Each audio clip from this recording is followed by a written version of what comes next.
Hey, what is up, everyone? This is welcome to the latest episode of Plead the Sith. I am your host, Elias. The Sith Lord himself, the Doctor of Style. Well, that's what Rudy calls me. I don't really think I could dress that well, but it is what it is. We take our nicknames as they're given. If y'all want to give me another one, drop them in the chat.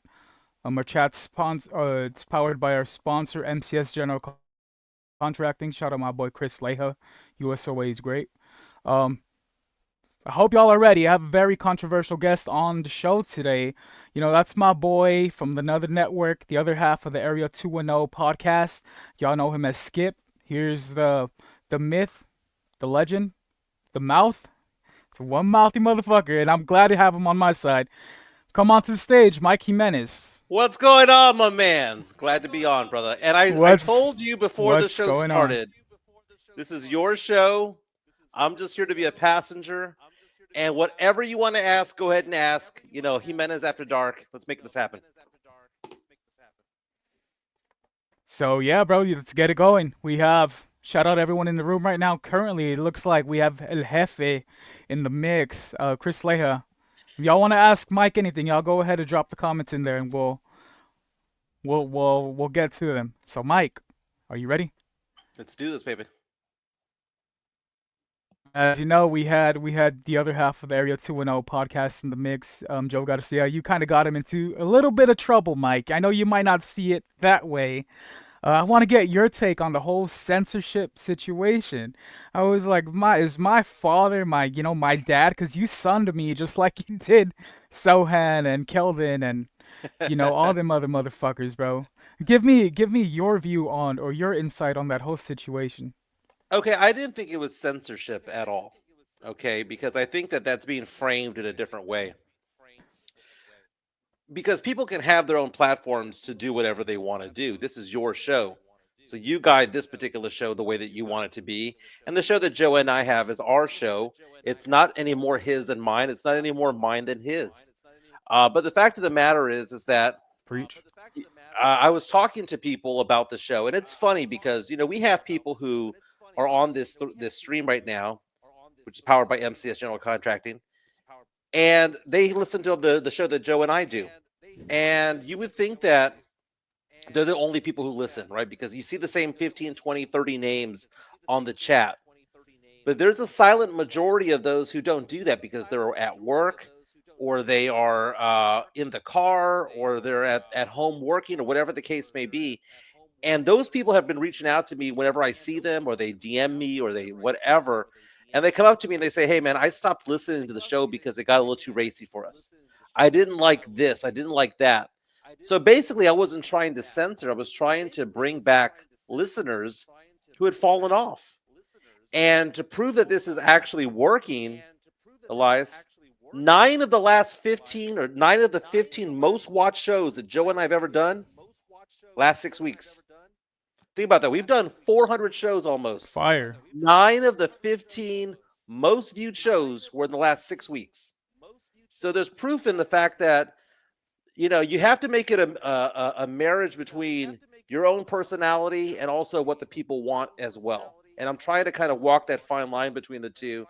And I wasn't trying to sun you, man. And I apologize for to you and to Chris if it came off that way. That's not what I was trying to do. As a man, what I should have done is brought you off to the side and talked with you one on one, but I didn't. Yeah. And I did it very flippant, and that is my bad. Okay. I apologize for how I went about doing it. I don't apologize for the sentiment behind it, though. No, I get you. I get you. And it's all respect on my end, Mike. You and I, we talked after that. You were like, hey, same thing you're sharing to the public, right? And I get you. You're trying to build up a show even more than what it is. It's one of my favorite shows on YouTube. I, you and I met through there, of course. I've tuned Yeah. in since the acquired taste, actually. But it's good, bro. A lot of people, yeah, the motherfuckers in the chat in the morning, Mike, aren't gonna let it go. So once they went with the whole, oh, you're being a Karen movement, they just kept pushing and pushing and pushing. And me, I'm easy to persuade, I guess. I got pretty heated on my end, and I was like, nah, Mike, you're not gonna do that to not to my boy Chris. I mean, because you ended up giving me a couple compliments, so that kind of went to my head too. I'm a conceited motherfucker. Everyone on here knows what's up, but but yeah, bro, it's all Well, water under the bridge, over the bridge, or what's up? oh, I'm just, just looking at it, there's an evolution to a podcast, right? The evolution is you start off and you get the first 30, 40, 50 views, right? And that's a pretty cool thing. And then you get to 100 views and you're like, "Man, I got 100 people who watch this show." And then it gets to 200, then it gets to 300, then it gets to 400, then it gets to 500. The problem that Joe and I had was that we were getting it to a certain level and then it was receding. And there was a point in time about 2 or 3 months ago where Joe and I had a conversation about, do we want to stop doing the show daily? Do we want to do it maybe 2 days a week or 3 days a week? Our numbers were looking really bleak there for a while. And I don't know why. It just happened. I thought the shows were still good, but it just happened. And as time went on, we started building a better, a larger base, maybe not a better base, a larger base, so that now our baseline of minimum number of listeners or viewers per day is what we used to be considered good. What was a good day back in the day is now a bad day today. And this is happening in July, which is the slowest month in sports by far. Wait until UTSA football starts and NFL, Cowboys and Texans, and wait till the Spurs regular season starts. Our numbers should double, if not triple at that point. And I'm just trying to set the foundation for that. And I Joe is too. But I should have gone a better way about doing it. But I'm not saying to not cuss forever. I mean, I've let out 2 or 3 curse words the past week or so. It just can't be every other Yeah, sentence you. because what that does is it limits your listenership and viewership by probably 50%. Because there are some people who are going to be like, keeping it real, keeping it puro, right? But not everybody's real, not everybody's puro. And it's all about the numbers when it's all said and done. So you got to walk a fine line between the two. No, for sure, bro. Like, I totally understand where you're coming from when it comes to, building up the show, building up the audience. And, shout out, congratulations with the new sponsorship, PF Chang's. My broke ass has been there twice, Mike. So, you're going to have to pass me some gift cards or some shit, bro. Oh, So we're the we're gonna first time we get them. went, Now we have a little bit of an echo. I don't let know if me that's let me on give you a my quick. end or your end. Yeah, I'm trying to figure that out. I'm not really Mike Scabby. I mean savvy. I'm not my boy Joe. Oh, echo cancellation. That's on me. Could be on my end. How's it sounding? Better? Oh, better. It's actually 100 times better. All right. Nice. Yeah, that was on my end. Yes. Sorry. All right. Hey, anyone talking shit in the chat? Fuck y'all. It's my show anyway. I'm just kidding. So, so Mike, yeah, bro. So it seems like a lot of people really they're trying to stir the bucket here in the chat already. They're trying Oh, to get you know what? they're trying to get me to Whatever they cook want to ask. you. Whatever they want to cook away. Whatever y'all want to ask. Yeah. Okay, let's go. So a lot of my boy Matt Gomez, he runs the SAFC Fancast. I don't know anything about the football club, but I'm always supporting my boy. He wasn't a big fan of the comments you made, calling football, especially in San Antonio, a broke sport. So Leha wants me to ask you, why don't you support more local teams? The Missions, the SAFC, they're a part of it beyond just the Spurs. So why is your coverage mainly just about the Spurs? Well, I don't want it to be mainly about the Spurs. I mean, I want to go back to the days where we're doing a lot of pop culture references as well. Um, it's one of those things where, to be honest with you, people care about the missions when they're at the game. When you go to the Wolf and you go to the game, and they care about it then and there. If you ask 100 Spurs fans right now or 100 sports fans in San Antonio, hey, what's the missions record right now? They don't care. They don't know. It's a minor league baseball team that I know we get some certain good players that go through there and go to the Padres eventually. But for all intents and purposes, people go to the missions game simply to get away for that night. There are no missions diehards. They don't exist. There isn't a missions tailgate. There isn't a missions fan club. And if there is, there's got 6 members. Okay. I enjoy going to missions games. I have rented out the party house in there. I have rented out the upper deck box for my clients before. I give money to the missions when it comes to that type of support. I love going to the games, but am I going to talk about it? Not really. Not really. San Antonio FC is a different sport, man. I think San Antonio FC really deserves its own channel. I wouldn't do it any justice if I did. Okay, because I don't know enough about soccer to be intelligent about soccer, and maybe that's one of the reasons why I avoid it so much. Do I see the popularity Well, gaining? for Yes, and starters, said for starters, you got to call it football because I almost got canceled for calling it soccer, bro. They said soccer is what the kids play, football is what the men are playing. So that's just a little correction I had to make for yeah, you before they I'm come never at gonna your do ass. that, dude. I'm never gonna f that, dude. Not gonna do that. It's soccer, dude. It's Is that soccer. is football too ethnic? It's not Soccer too is what they had. ethnic. It's not too ethnic. It's just Soccer is what they come on. fucking had. Are they playing Come football on, Mike. You in you got it. Michigan, or are they playing soccer in Michigan? Football, So, I mean, man. I Soccer is and what I've gone fucking to everybody a was couple. playing. I've gone to literally 2 Go ahead. SAFC games. I've literally gone to 2, and I've enjoyed my time in there. One time I was in the bunker, one time I wasn't. Enjoyed myself out there. It's a great venue. It's a great atmosphere. The tailgate was pretty decent. I was actually pretty impressed by it all. But I bring nothing to the table in bringing up talking San Antonio FC because I don't know enough about it all. I know that I'm a t-shirt fan when it comes to soccer or AKA football, right? I'm a t-shirt fan. I'm gonna give you an example. Football. My girlfriend's daughter lives in Miami. She goes to college over there, so we go and visit her every 3 or 4 months or so because she gets homesick and she wants to see her mom. I'm trying to get it so that, Miami FC is playing that day because I want to see Messi. Not because I'm a Messi fan, although he does wear a jersey this color. Not because I'm a Messi fan, just to say that I did see him play. That I checked that off as a sports fan that I saw a legend play. So I want to go do that. I want to experience that. And I've told her that on my bucket list is to actually go to like a Man U game or whatever. Not because I'm the biggest football fan or the biggest soccer fan, because I want to say that I had that experience. But I do know justice, and I can talk baseball like crazy. I can talk because I know a lot about baseball. But if I'm going to talk about San Antonio FC, it's just going to be painting around the edges, man, because I don't know enough about the the rules or the strategies behind it all. I know what offsides is. I know what a header is. I know what a bicycle kick is. I know what it means to do a corner kick and what it means to do a penalty kick, and I know what a handball is. I know enough to be dangerous, but I don't want to sound stupid. It's kind of like me with speaking Spanish. I understand Spanish a lot, but when I speak it like a third grader. And it's one of those things where I don't want to be like I'm a huge sports You fan. sound like a Sabo kid. I don't want to be a soccer sabo kid. Go That's basically it. ahead. Does that make any sense? No, I feel that. I feel that.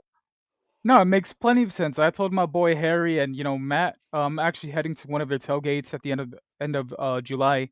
The Necios and Sucios are linking up, and I'm like, bro, I'm just there to eat some food and get fucked up because I have no absolutely nothing about soccer beyond what I saw at Air Bud. When he Yeah, transitioned from the court to the soccer field. That's as far as my knowledge in the sport goes. I mean, if you want to start reporting on it, Mike, you could do what a bunch of these Twitter people do: follow legitimate companies and just bite off their articles, right? Use a little exactly. AI Have you to seen rewrite their shit, right? I could start have you calling seen Dusty Chance the Mike. Rapper? Have you seen Chance the Rapper on Saturday Night Live when he was hosting a couple of years ago? If you haven't, check it out. There's a scene in there where he's the normal Knicks reporter and he's being told to go report on the Islanders because one of the reporters got sick, and he goes, "I don't know anything about hockey," and he goes, "Man, they're skating kind of fast, they're doing that hockey thing, because he had no idea what the hell is going on. I don't want to be that guy. It's a great skit. I'll send it to you, but it's so funny because he had no idea what they were talking about, even though he's a diehard sports fan working for a sports network. I don't want to be that guy, man. I understand the popularity is there. And when I said soccer is a poor sport, that's actually actual and factual. It is a poor sport worldwide. That doesn't mean that it doesn't have the most number of viewers. It just means that it's enjoyed worldwide because you really don't need much to play it. And what I enjoy about soccer fan, football fan, is how into it they are. I enjoy the passion that they have for their teams, that they sport the gear. What I like about football as well, you know what time the game's over. The match is over at a certain time. You go to a Spurs game, the game could be over at 9:30, could be over at 11:15. You don't know. You go to a soccer match, you got to get there on time. It starts at 7. We're out the door at 8:50. Book it. Add the few minutes of extra playing time, and you're at your car by 9. You know how it works, right? So there's certain things that I love about it, but it's one of those things also that the best US athletes don't play football. They play American football. They play basketball, they play baseball, they play other sports. It's kind of hard for me to kind of get into that, but is that Alamos? Is that Joe? Mike says if you can't Oh, afford to that's play a Joe. I was sport, waiting for make you to more read it. money. Make more Make more money. money. Fantastic. Fantastic. What's up, Joe? That's probably my new favorite quote from y'all. Anytime anyone tries to bring up an argument, it's like, you know what, bro? If you're broke, just say that. Go make more money. I'm gonna need that Mikey Menace shirt to wear on here. Make more money. You So know people what? are And saying I'm it's taking it easy on you. I'll tell you, That I'm come cussing at a me. little I less I this episode. I mean, I'm not gonna be like, Say by the Bell, come at me, bro. But I mean, I don't care. Chica's not home right now. The kids is playing Roblox in the other room. I got nothing going on. Bring it. This will be a choir taste after dark if you want to. Fuck yeah. I mean, hey, you have something there, bro. A quiet taste after dark. Let's show the people what you're capable of. Are you Poodle 2? Are you willing to open up on here? Because they say that you do hold yourself back a lot on Alamo City, bro. But I've I do. heard a lot of from the outside looking in, right? They say that you tend to actually babysit Joe a lot. You tend to cut him off and whatnot. People reached out and they said, ask him how he really feels about his coworkers, the respect, or your co-host. Do you feel like you're more important to the show than he is at times, or give me your from the outside looking in? At times, The you do outside tend to looking in, talk over him and whatnot. and that's From the something outside that looking in, okay, so that's actually a three-layer topic there. Okay, so I'll kind of address all of them. Um, let's that hear it. was my issue at San Antonio Sports Star as well. I would do that to Pledger. I would do that to uh, Joe Reinagel, and I had a problem with wanting to speak my turn and not having patience. So that is an ongoing problem that I've had for a long time. It's not a disrespect thing. It is me just being stupid. There was a time in today's show because It's a I mic listened thing. to what's that again? No, I said, Well, oh, it's a mic thing. I said, I feel y- it. I do the same yeah, shit. I talk over people. yeah. So we did the No, go show ahead. today, right? We did the show today, and I listened to maybe 30 minutes of it earlier today, right? Just I was doing dishes. I turned it on. I wanted to hear how it sounded and whatnot. The most proud moment I had of the show, which I thought we had a good show today, the most proud moment I had of the show was about a 2.5 minute time when I shut the F up and let Joe cook. And I had to recognize that Joe's cooking, right? And I think that if there's something that happens between me and Joe uh, that we are both guilty of, is that when one of us is cooking, the other one has to like let the other one shine, right? I fail at that all the time, and I need to get better at that. So if it comes out at me being that like it's more my show than his show, I really don't feel that way anymore. I think he and I had a really good talk about the show months ago when we were breaking it down as to what we wanted the show to go. And there's still an evolution of it all. Um, but there's no show without Joe because I can't do what you're doing right now. The electronics aspect of it, running the chat, all that stuff, have no desire to do it. Joe is very good at what he does, and he's a very good producer. When we first started doing it, it was MJ Acquired Taste. It was a segue from my old radio show into a podcast format, and as it has evolved, it has become more of a two-person show, which is what it should be because one-person shows suck. So I'm glad that Joe and I are now having that rapport. But one thing that they'll say about sports talk radio, and we had this at San Antonio Sports Star, is that for every show, there's a driver and there's a passenger, right? And back in the day, I was the driver, Rob Thompson was the driver, Jason Minix was the driver, and the passengers were typically Joe Reinagle, Rudy J, and Pledger. And what that basically means is that there's a person who presents the conversation and basically does that the headline, the presentation, sets the table, and then it becomes 50-50. So in actuality, if you Yeah. want a 50-50 show, it's really going to be 60-40 because it's somebody's job to segue and put and set the table. But that's my personality, and I have a hard time with that because the drivers of shows like to talk, and if it comes off where I'm being disrespectful towards Joe, I'm not trying to be. I really am not trying to be, and I've become more aware of that. No one here had to tell me that, and he doesn't have to tell me that because I already know that I need to shut the fuck up sometimes. I do know that, and the proudest moment I had today was that 2.5 minute when he was cooking talking about the Spurs, and I had to backtrack. And that was my proudest moment. I was counting how long it was when I shut up, and I was proud of that today. Hey, you became self-aware, bro, and that's step one of getting better. I tend to talk over everyone, man. I know Jeff keeps inviting me back to Los, but I have a hard time, finding the gaps from when he's talking to when I'm supposed to talk, and it's kind of just I told Jeff, I was like, bro, it's also my ADHD that's running. I always want to be the lead man, but sometimes you just have to take a back seat, let your homeboy cook. And that's a good thing. That was a good dynamic between Brandon and I. We had two explosive personalities, and Medina was just like, boom, boom, boom. Let's finish each other's sentences. He we just gelled well together. Um, so yeah, I get what you're saying. You actually got some love from your co-host. He said, "Real talk, the Area 210 podcast does not exist without Mike, and much respect to my brother. Much love, Joe. Glad you're in here listening. But And I think I want I to get into this comment.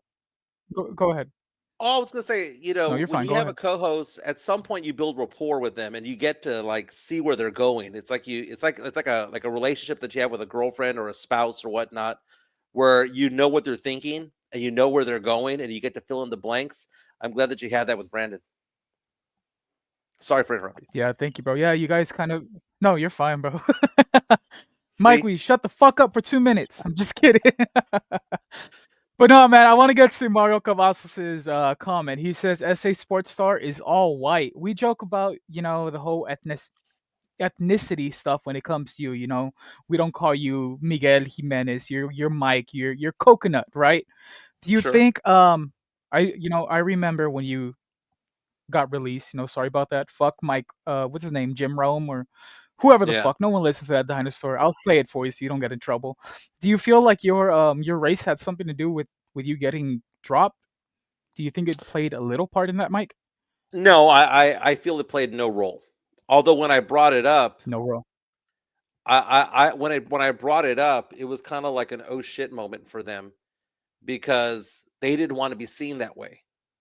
I remember I brought it up afterwards because it wasn't only me, because immediately after I left, Rudy J left as well, and Sports Star became all white. And I would have conversations with some people there at the station, some of them on air, and I would talk about the importance of representation within a city. And we had conversations not only about about radio, but TV news as well. That you want to have somebody there that is local and someone there that is representative of the people. San Antonio is what 60% Hispanic, if not more, and Yeah, something because like of that. that, 60, maybe 70%, 65%, right around there. And I mean, the South Side, the West Side, half of the Northwest Side. I mean, the numbers go up there. And I think it's important for radio stations and TV stations to know that. I mean, look at like uh, the local TV station here in town, Ken's Five had Isis Romero, right? It went from KSAT to Ken's Five. It's a great hire because people understand that name Romero, right? Um, it's important to have that. I don't believe race played a factor in my release. I think what played a factor in my release was the fact that I was a contest winner and I was always seen as such. And for many books are ratings periods. They hid the ratings from me. I would always ask. I'd ask the powers that be over there, what are my ratings? What do they look like? And they would always say, they look good. They look good. They look good. And that's all I would get. Not a tangible number, right? When I found out what my numbers were, I was number one for sports talk radio, like citywide. Now, it doesn't mean that I had the most number of listeners because I had a higher percentage of people listening, but fewer people are listening at noon that are listening at 4 o'clock in the afternoon or 8 in the morning. So they had more listeners than I did, but I had more listeners in proportion to my time slot. And they started dicking me around a little bit, man. They started dicking me around with my salary, which was agreed upon for the full year, and they were trying to come at me to try to lower my salary and whatnot. So it wasn't like one of those things where I was like, "Oh, well, you got canned, man. You got shit canned, and therefore, you were told not to come back or whatnot." I had the highest ratings of my time slot by far, and I had a high. What was interesting about my ratings was that my ratings were high among 20s, 30s, 40s, 50s, and 60-year-olds. And I had a high percentage of women listening too, like an odd percentage of women listening. So I it was a blessing in disguise because I got to go back and focus more on my business, and my business has done well, and I have the 1099s to prove it. But sorry, I just got to be a dick somehow, man. No, but I love everybody over there, man. I love Pleasure. I love Joe Reinagel. I love Jason Minix. My old partner Rudy J. I've mended fences with Tim Spence and all that stuff, and they're very complimentary towards me as time has gone on. Minix brought me up on the show the other day. They were making fun of me on the show, and I haven't been there for 2 years, and they were making fun of me. Um, love those guys. It was a bad situation. They need to have more Latino representation there. Um, it's a shame that they don't. It's a shame that they didn't hire somebody for that, and it hasn't been the same, man. And there's a reason why the ratings there are a little bit shaky compared to what it had been in the past. Because I'll be honest with you, I thought Yeah, I that at heard. the time. Am I okay? Go ahead. I was gonna say at the time, Yeah, you're fine. I thought we had a really good synergy going because the morning show fed into me and I would bake it, and then I would say something stupid, and then Joe and Jason would jump on top of it, and then it fed around to the next day. And it was almost like a lot of the silly comments I was making, whether I believed them or not, more often than a lot I did, was kind of driving things. And I miss those days, man. I miss my guys. I miss Pleasure. I hope to see him this weekend. Um, but I don't think race had anything to do with it. I think fight economics had something to do with it. I think the respect factor had something to do with it because I was just some contest winner. I wasn't this lifer in the radio game. Like, how dare Jimenez do well in radio? Hey, bro. At the end of it, fuck it, bro. Whether you came upon through a contest or not, look how far you've come. You've done well for yourself. I'm not trying to kiss your ass on you. I don't need people calling me Mike Jr. all over again. Took me a while to shed off that name, and I'm still not forgiving you guys. Swiss, face Photoshop you and I on a Brokeback Mountain photo that went semi-viral a couple times. So Now those Swiss, are if you're in the fun, chat, and fuck you, but I love you. I've enjoyed a lot of Go ahead. those photoshops and whatnot. Some of them were good. The one most recently of me in the Rockets jersey with my arms out, without an undershirt, that was so good, man. That was so good. And I show them to my girlfriend every once in a while, and she'll start laughing at it. I only got mad at one of them, and the one I got mad at was they did it where it looked like it was a news story on KSAT 12 of me being quote unquote wanted for child pornography, or that was the only one that went above the line for me. Okay. I've I enjoyed think all I the think other I ones. remember. I think I remembered. I think someone had dropped one, kind of mentioning that you were fucking animals or Something something, and like they that. used your And picture. and and they That had was like they brutal. had a KSAT logo. It looked legit. It looked legit. It wasn't like, oh well, it's a fake funny Photoshop or whatever. That one looked very legit. And at the time, I was in the middle of a very, very big case transaction at my work that was gonna set my year off in a good way. And can you imagine if that Photoshop had jeopardized my business? Because That it's all fun and games till they start costing you money, dog. I feel you. well, It is, and it's one of those things where I have clients who listen to my podcasts. I have clients who came from the podcast, but if you're someone who's vetting somebody, if someone's going to give you money to invest, and they're going to give you half a million, $1 million, $2 million to invest, guess what they do? They go into Google and they search you, right? They want to look at who you are, whatnot. And I've had a lot of times people have come up to me who I've had as new clients come up and go, dude, I was searching you online. I see that you do a podcast. I was listening to it. Another reason why I'm toning down the cursing as well, by the way. Um, but had they stumbled upon that and said, "Well, what's this?"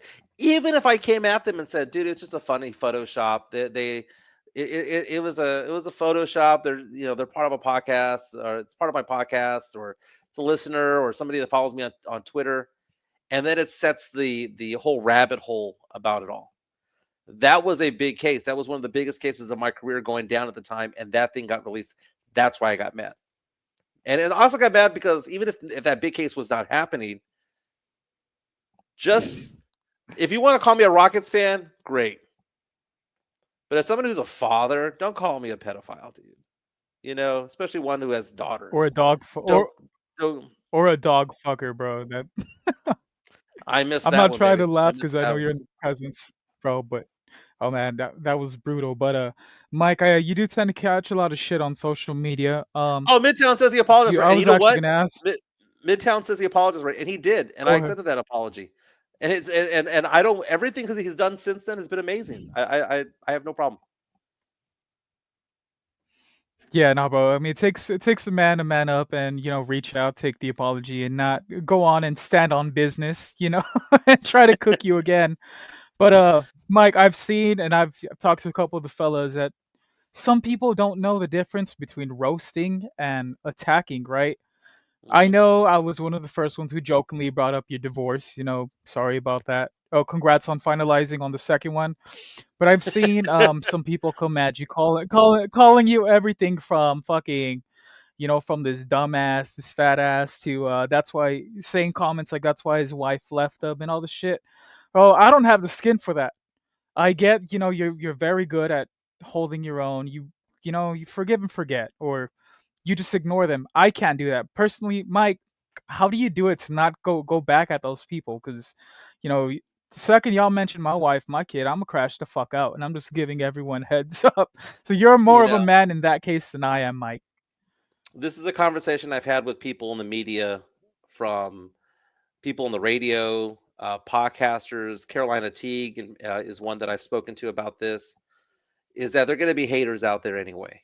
You know, uh, doing a podcast or a show is about 80% you, 20% shtick, or 90-10, and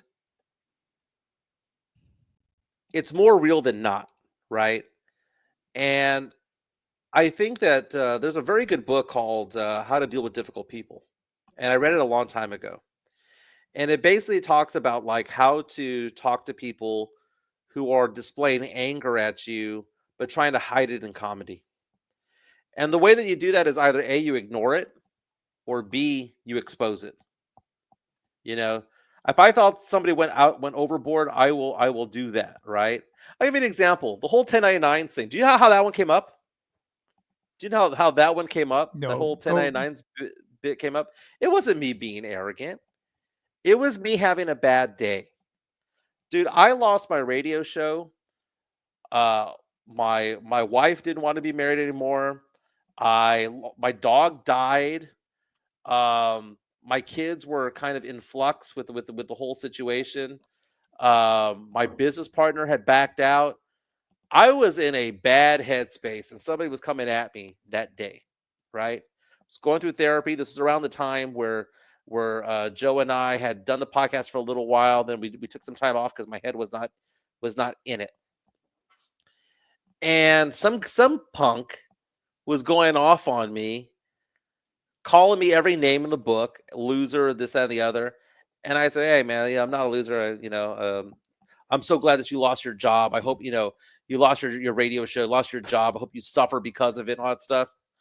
And I said, dude, that was a hobby of mine. Like Minix and Reinagel and Pledger and Rob Thompson and the other dude that does the morning show. That is their career. Rudy J. That was their career. That's not my career. It never was. Like that was my hobby. It was a good paying hobby, but it was a hobby nonetheless. Made more with my business. And I told him, I said, hey, sorry to piss you off a little bit or disappoint you, but I that's not my source of income, man. That was a hobby. I got paid for it, but that was my hobby. And the guy kept going off about my divorce, who doesn't even know anything about anything, and all this stuff, and started calling me a loser, hoping I go broke and all that stuff. And I just basically said, I'm a loser. I said, I probably make more money than you do. And he goes, well, I'm 23 years old. Of course you make more money than me. You're middle aged. And I said, okay, what do you do for a living? And he told me what he did for a living, which wasn't much. I said, well, when I was 23 years old, I was a TV news reporter at KBB in San Antonio. I was a college graduate. I had this accolade. I had worked at a TV station in Corpus Christi. I was doing post game interviews at Spurs games and all that stuff. And I made this much money back in the year 2000 when I was 23 years old. And I said, are you doing that? And he goes, well, no, but I got blah, blah, blah. And I said, maybe I'm a jackass, but who's a loser now? And it was me just Fuck yeah. bullying the bully, you know? And I kind of said something to the effect of, I got the 1099s to show it to you or prove it to you or something to that effect. And that might have been one combination conversation, or I might be because it's been a couple of years.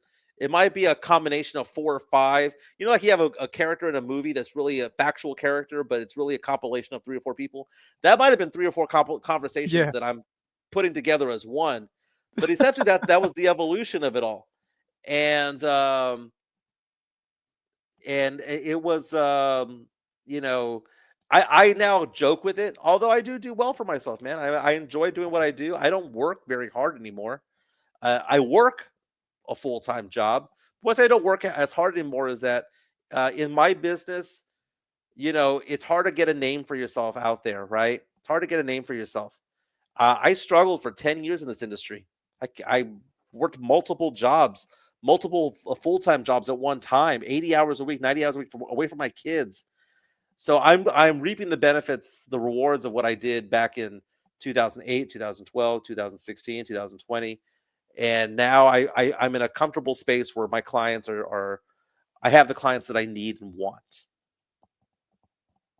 Yeah, man, bro. It's great seeing someone like your age, not someone your age. I didn't mean to call you old, but someone that's been through what you've been through, especially in just these 4 years alone, bro. I've seen the roller coaster in your life, whether it be, you know, losing the job, the marriages, and all that. And then this is your comeback story, and it's pretty dope to see you out there visiting these foreign countries and whatnot. I just tweeted at you. I was like, bro, when you're in Jamaica, if you come back with dreads, I will not be your friend anymore. I said I will cancel you myself. I said Oh, I'm not gonna have you culturally appropriating. well, no, I What's up? mean Jamaica's cool. Jamaica's cool. They have dispensaries all over the place, and I'm not one who's opposed to that. Go check out a dispensary or two. My girlfriend is pretty interesting because she likes to travel and she does pretty well for herself, and we've done a good job of paying down all of our stuff, and we live within our means and all that stuff. And we save up and we go on these trips. It's actually not as expensive as people think, but still it's expensive for a lot of people, but I get that, but it's not as bad as what people might think it is. But we go out there for 3 or 4 days and just enjoy life and drink a lot, you know, do the excursions and all that stuff. It's funny because I was down in the dumps a couple of years ago, and now I have a girlfriend who is a lot more attractive than my ex. I hate to say it that way, but it just is what it is. My ex was not unattractive, but I outkicked my coverage big time this time around. She does well for herself. She's successful. She's super clean. My house, I swear, military grade. Get the white glove and just go across the table. Ain't one speck of dust in this place. It like everything is in place, in order, and it's a blessing to have this life. And you know what? She's a Spurs fan. That helps out too. Yeah, that's perfect, bro. I'm gonna give everyone some inside baseball. When I told Mike on here, I said, Mike, you get cooked enough. You get cooked enough on social media. If anyone's gonna cook you during the show, it's gonna be the chat. It looks to seem like you're turning them over, bro.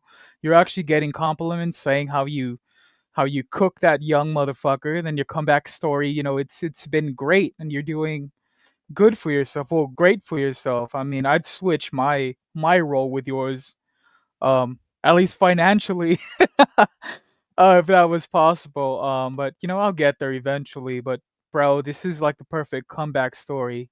The San Antonio sports star letting you go was actually a blessing in disguise, and as long as you keep that mindset and know that the work you put in doesn't go unnoticed, then all is gonna be well for you, bro. Well, I mean, Let's see, we got I, Jeff. I would I would tell people Go ahead. just simply be good at something, man, and work it. I'm good in finance. I do a really good job as a financial guy. I know I do. I joke around that I don't work as hard as I used to, because I have a big client base or a good sized client base. But man, I take care of my clients, and I really do. And they see my podcast as being funny. I get the occasional client from the podcast jumping on the boat, but more often than not, I find a client or I'm referred to somebody, and then they start listening to the show, and I find that to be interesting. But the redemption story is, for anybody who's going through crap right now, and you're down in the dumps, man, just find a friend who's going to uplift you. Find a friend who's going to roll with people who are going to be uh, appreciative and happy for your success than those who not, man. Dude, there's something that's a bad thing about the Latino culture. Some would say, I have friends, comedians who've said this before, African American culture too, where it's like when you do well, you get made fun of, or they try to bring you down, right? Like misery loves company type of thing. And if you Misery can loves company. find, yeah, if you can find someone to latch onto that wants your best interest in mind, dude, it's a great thing, man. Jeff Garcia was really good. When I was down in the dumps, James Pledger was really good. My friend Brian Rees was good for me. Alex Noriega, Sean Quintero. They did a fantastic job kind of uplifting my spirits when I was at my lowest point. And now that I feel like I'm back on top of my game, dude, my work has never been more successful. I think Joe and I are doing the best podcast we've ever done in the last 2 or 3 weeks. And it's not because of the I lack of agree. cussing. I think it's just one of those things where that's a part of it. But I think part of it is that I'm becoming more disciplined and allowing Joe to cook better. And also, I think Joe is starting to understand. We're now having conversations, me and Joe, about like what we need. You know, like when's the appropriate time to do the super chat? You know, it's kind of Yeah, like there needs to be, it's like a Rubik's cube, but he's getting better at what I need yeah. fixed, and I'm getting better at what he needs fixed. And I'm not trying to come off as a dick because I never tried to be that way with him. Joe is the heartbeat of that show. I mean, he is the heartbeat of that show. There's no show without Joe, and I know that. And he is so good at what he did. I was asked by two radio stations to look into doing something over there. I was asked by two or three other podcast networks to go with them, and I chose Joe. And it was the right choice from the get go. And now, how many podcasts have 390 episodes? How many podcasts have 2,460 subscribers? How many Bro, podcasts not now even the have? mainstream podcast yet. No, y'all are Yeah, y'all are cooking over there at Alamo City. yeah, we're and I'm looking forward to when the Spurs season starts and Cowboy season starts and all that stuff. I'm looking forward to see what the numbers are then. Um, there's a thing in economics and investments where it's called the floor and the ceiling, right? And the market goes like this, right? It goes up and down within a certain level. Right? There's a floor, there's a ceiling, right? And at some point, if it breaks through the ceiling, the old ceiling becomes the floor. And we've done that with our podcast. We used to be like, man, it'd be great to have 300 listeners today, right? Be had 300 listeners, be great. And now 300 listeners is a bad day. And now we're excited about getting 500 to 700. And I know that come September, October, November, we're going to be looking at 1,000 listeners being a bad day. We know that that's coming. And what I like about the podcast community in San Antonio, especially for those in sports, is that we are all kind and nice to each other. One of our first guests on our show was Mike Taylor, for crying out loud. You know, we're even the San Antonio sports stars are still good to us. We have Rudy Campos Jr., yourself, Carolina Teague. All of us are really supporters of each other, and we understand that we're in our own lanes. There's a new guy named Darian Starling who I was going back and forth with today on Twitter. I saw that. He does a fantastic job doing UTSA podcasts, and I'm impressed with what he does. And part of me is thinking, how do Joe and I get this podcast to a higher level? How do we co-brand it with something? Do we co-brand it with a radio station? Do we co-brand it with a TV station? How can we do that? And what I'm doing is looking at like some of our shows. Today's show that we did, Joe and I cooked for like 17 minutes straight. It was a great 17-minute stretch.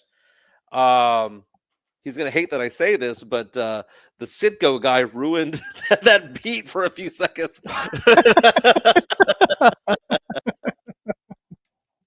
It's almost like if we got a good Bro, resume I could going. tell. I like the Sitco You guy, could but it tell. was You could tell. yeah, I like the You Sitco could tell guy. when the gritos get to you, or I when don't you're mind them. talking I and you don't just mind. randomly hear the chiching. Well, okay. First of all, Now go ahead. Go ahead. the two gritos, I'm perfectly fine with. The um, the guy airboxing at the Sitco station. Um, I think You we could could do save without. that one for the end of the show, like the comedy relief at the end of the show. But the other two gritos, I'm fine with. The Viva Mexico one, and then the old man at Market Square, I think is hysterical. It took me a while, but now I love it. Can we agree with this comment? Can we? Do you agree with this comment, Mike? It says Mike hates Joe's drops low key. Maybe not all the time, but I do see you getting fed up a bit with the whole super chat, bro. You could only hear "Here comes the money" a certain amount of time, especially when you're cooking and it's kind of like beep. And I kind of almost seen you get your headphones and launch the motherfuckers across the room. You're like, come on, well, we'll get to him. We'll get well, to them, Joe. okay. So, and this is airing out laundry, right? Dirty laundry. Um, Fuck it. Hey, Rob that's the Thompson, show. Go ahead. Rob Thompson at San Antonio Sports Star used to say that I was the best segwayer at the station. He would say, "You have for somebody who never did radio, but I did TV. I was a TV news reporter for 7 years." He would say, for someone who never did radio, he goes, "You are the best at segueing from topic to topic." So whenever I see the super chats come in my head, I'm thinking of a segue to get back to them. So there's a formula going on in my head where I'm talking and I'm trying to do my takes and trying to go back and forth with Joe on those takes. In my head, I saw the super chat. I'm going to go back to it and I'm going to try to segue into it and go, let's go to the super chat because I saw one about Jones Garcia So and Carter Bryant, for Carter example, Bryant. Carter Bryant. I'm trying to like weave my way through into it, and if it looks like I want to throw my headphones, I apologize. But sometimes I do. But 90% of the time, I'm No, just grateful man. the super chats come in, dude. I'm just so grateful that the super chats come in. Joe is very respectful of the listeners, and I think he's trying to prevent me from like denying them what they're asking for. But I'm not trying to do Yeah. that. It's kind of like, but there have been times though where the super chats stack up, and the one that needs to shut the fuck up is me. Because at that point, if they're stacking up, they're stacking up. So I get it. So sometimes I'm in the wrong when it Yeah, comes to bro. it. And I mean, I love that y'all are getting money via super chats, but could someone tell Drew that he doesn't need to pay to get his shit read online? He makes me look broke. I'm trying to get, my comments read. It's like super chats are just bouncing me. And it's like, you know what?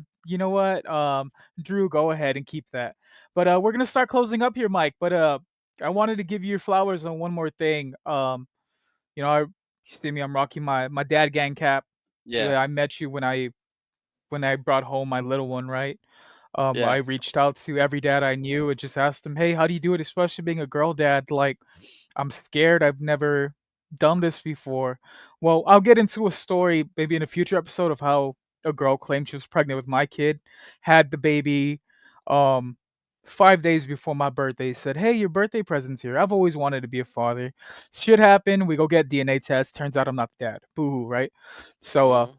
yeah. So when my wife and I, when she told me she was pregnant, bro, I was ecstatic, but that little PTSD kind of kicked in. Not that my wife has ever been disloyal to me. It was just like I've had my heart broken before when it came to that. But once everything came to fruition, my daughter was here. I've reached out to almost every dad. I believe I reached out to Chris Leha, yourself, Joe, and you guys gave me wonderful advice, especially you being a girl dad. I mean, I still reach out from time to time, and you've told me in the background, that you're doing a great job with your little one, and it's good to see her growing, and proud of you. And a lot of people don't get to see this side of Mike, and that's kind of where I wanted to take your episode today, brother. I feel like you've been cooked enough, and the chat in the Alamo City podcast in Area 210, it's gonna be what it's gonna be, right? They know they're attacking the character. I just wanted everyone to get to know the person behind the character. It's you, Mike Jimenez, the You know, OG. there's an old song by Dwight Yoakam called "Streets of Bakerfield," and in that Man, no song, one listens to that hillbilly shit. I'm just kidding. that's Go an ahead. old time I'm 1980s just country playing. song, right? I saw him in concert. Gonna get some heat for saying this. He opened up for George Strait and was better than George Strait that night. Facts. And I I love believe me you. some George Strait. But song "Streets of Bakersfield." You don't know me if you don't like me. And that's the thing is that I've had people who've come up, old radio show podcasts, come up and see me at a bar or whatever, and then hate the fact that they like me 5 minutes later. They hate the fact that they like me 5 minutes later because they realize that I'm not a dick. I'm not sitting there firing off hot takes at the bar. Um, but it's funny to meet people who listen to the show. I think it's a trip that 475 people or 530 people watched yesterday's show. That's just on YouTube. How many people watch it on Facebook and Twitter is a different number. I Yeah, think it's a trip that people are there watching and like the takes. And I've told Joe this before. The numbers, once you get those numbers up, I had a guy come up to me the other day and said, "Hey, we listened to you at work." So we, as in it counts as one subscriber watching or listening, but they had it on the overhead at their work. And it's like, yeah, we have several people listening at one time, but they have just one connection listening. I find that it's a trip that all that is going on, and I'm not that big of a jerk. I'm not the nicest guy, but I'm not the meanest guy of all time. But I love the community that we've put together. I love our listeners and what they bring to the table, and we love the super chats. But as your show gets going and grows, it's hard to keep up. uh, it's make sure that you set the table. That's the important part of any radio show or any podcast is setting the table. Joe and I have the ability because we've done this show 391 times. We have the ability to just go off and run, right? I told you before the show started, I woke up at 9:55 the other day and started doing the podcast with Joe at 10, stinky breath and all because I just went and combed my hair and I just went off to the show, grabbed some vitamin water and just kept going. But set the table, know what you want to talk about, set the table. Um, have a good interaction with the people that you've got going on. You have a good base of people. I'm glad that MCS has jumped on board with you. I enjoyed doing the show Appreciate with it. Joe, and we're gonna celebrate episode 400 pretty soon. We're gonna celebrate subscriber 2,500 pretty soon, and we're scratching the surface now of what's going to be a bigger podcast. We thought our podcast was dying 3 months ago, and now it's stronger than it's ever been. So it's amazing. You never know. Yeah, brother. No, Oh, that one last that's thing. Can Leha beat me in a foot race? As of today, the answer is come on, yes. Mike, Okay. As of today, the answer is because yes. it's because you have that gimpy knee. I got a gimpy. I think about a year ago, right before I went to Barbados, I think I had a chance, man. I You think I had had him. a fighting chance. I don't think so. I saw Leha run up two levels at a parking garage in Austin, Texas. He took me to go to see wrestling. There Yeah. was a fucking crash in the lower level. He just happened to have a vest on, right? I mean, a vest in his car. He put that hole down and he was directing traffic. He came in drenched in sweat. I was like, "Bro, you're too big of a motherfucker to be moving that quick." So I don't know, Mike. I think Leha would have had your number regardless. And perfect Dude, segue. And depends on the before we end, distance. John. I'm sure he can beat me in a 100-yard dash. I'm sure he can beat me in a quarter mile. What I'm thinking is I might get him on a 1 to 2 mile distance, maybe back in the day. Back in the day, up about a year ago. I need my knee to come back. My knee's actually feeling a lot better today. It feels a lot Well, better that's today. that's good. So What what what what what Jonathan what's Perez. what's Lehouse say? Ask Mike about the night we went to the Spurs game and he was down in the club drinking. I've gotten drunk This at sports games. motherfucker. I was trying to segue into that, Mike. It's a we got to get Leha and Mike to squash it. Then I was gonna bring this up, but oh, you read it. It's all fun, bro. I remember that night because Chris called us or he left the voice chat. My boy was slumped. How drunk did he get, Mike? Give us your perspective of that night. Because that I don't motherfucker was. I don't Go ahead. remember him, dude. Joe, well, Leha, I don't remember him getting too drunk. Really, I don't. He might have played it off pretty well, but because like when I get drunk, you know it. I slur my words. I don't stand very well. I start to karaoke, right? Uh, but no, I don't remember him being too bad. But I do remember lots of drinks being pounded. That I do remember. Yeah, bro, I remember like leaving us like a 5 minute voice chat saying, "I'm so fucked up." He's just like, "No one tell my wife, no one tell my wife." Like we didn't even know her name at the time. We're like, "Chris, you're out there drinking." Then I actually stayed up thinking my big brother, like, "Hey, did you get home fine?" The next day, he's like, "Man, we were talking shit to all the Spurs. The fucking drinks just kept coming." He's like, I almost got lost when we left the arena. It sounded like a good night, bro. I wish I would have been there for something like that. Yeah, Leha said he used to run cross country. You don't want the smoke. Well, Leha, I cross mean, if country, everything's not squash, football, not football. not football. uh, all right, Mike. So we ran a little bit over in time, but is there anything you want to plug, brother? Go ahead, plug your job, plug your show, and whatnot. Yeah, he shows This is on your 10 to time. 11:30. 10 to 11:30. Alamo City Podcast Network, Area 210 Podcast. Come check us out. My number for financial needs 210-508-0369, 210-508-0369. Anybody has questions about retirement planning or insurance planning, whatever the case may be, something like that, reach out to me. It was a pleasure, dude. You're doing a good job. I love the graphics, and I'm glad Sweep the League has you on. And man, I'm looking forward to it. And thanks for letting me speak my piece and letting me cuss a few times. Yeah, man, no problem. It's good to give people another perspective of Mike, the Mike that I know. Not to sound all gay and shit. I'm not gonna go over there and kiss and hug you, but no, I'm just glad. I'm Why just I'm not? just glad that you were able to come on here, man. You're a pretty motherfucker, but you're not that pretty. But all right, we're Hey, gonna end the man. show with that one before y'all But come at my ass. and thank you for not giving me What's crap up, about Lululemon, man. That one has come and gone. man? I can't talk shit about what I can't afford, Mike. But